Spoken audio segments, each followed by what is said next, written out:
Every person in every part of the world needs to take individual responsibility towards establishing peace.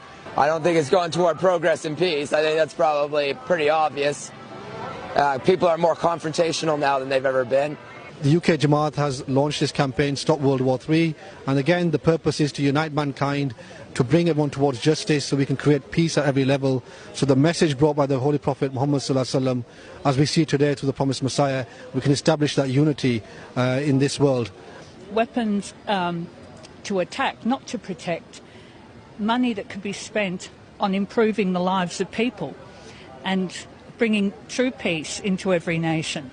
And that's why I'm here today, because I believe His Holiness is right to say stop World War 3. He's been saying it for several years.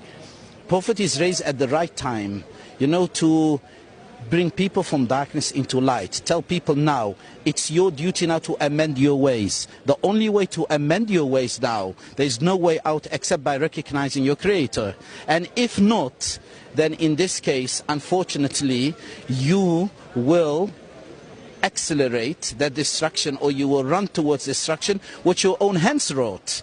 Not that God directly will punish you always, it's your own actions which will lead to this. So it's not a one-day campaign. We will distribute these leaflets, Stop World War 3, which has all the details about this campaign. And you asked why now. Recently Hazur, even during the Dars and at Eid, he said the world is running or hastily going towards destruction.